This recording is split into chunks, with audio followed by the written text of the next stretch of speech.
అందరికీ praise the lord.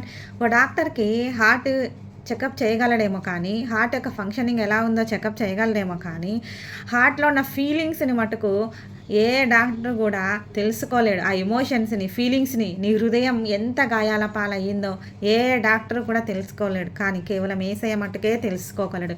మీలో ఎంతమంది ఇతరుల మాటల వలన గాయాల పాలయ్యారు? మీలో ఎంతమంది ఇతరులు, స్నేహితులు, బంధువులు, తల్లిదండ్రులు, నీ ఇరుగు పొరుగు వారు కావచ్చు, నీ భర్త కానీ, భార్య కానీ అన్న మాటల వలన మీ హృదయం ముక్కలైంది. ఎన్నిసార్లు ముక్కలైంది.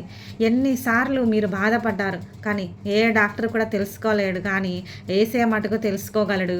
ఆయన ఇంకొక వాక్యం కూడా మీకు ఇస్తున్నాడు. ఏంటంటే కీర్తనలు 147వ అధ్యాయం 3వ వచనం, గుండె చెదరిన వారిని ఆయన బాగు చేయవాడు, వారి గాయములను ఆయన కట్టువాడంట. దేవునికి మహిమ కలుగును గాక. మీలో ఎన్నిసార్లు గాయాల పాలయ్యారో.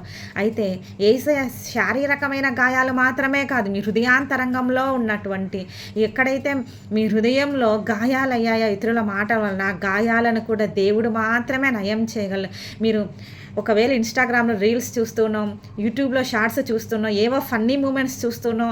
ఒకవేళ ఆ బాధ, మీరు ఆ విచారాన్ని కొంతసేపు మీరు మానేయగలరేమో, మర్చిపోగలరేమో. కానీ మీకు శాశ్వతంగా సంతోషాన్ని ఇచ్చేది, ఆ గాయాలన్నిటినీ నయం చేసేది మటుకు యేసయ్య మాత్రమే. కాబట్టి నీకు బాధ కలిగినప్పుడు మోకరించి యేసయ్యకు ఆ బాధంతా ఆయనకు ఒప్పజెప్పుకో. తప్పకుండా ఆయన నీ బాధని తీసివేసి, నీ గాయాలన్నిటినీ ఆయన మాన్పివేసి, నీ హృదయంలో నీకు సంతోషాన్ని ఇస్తాడు.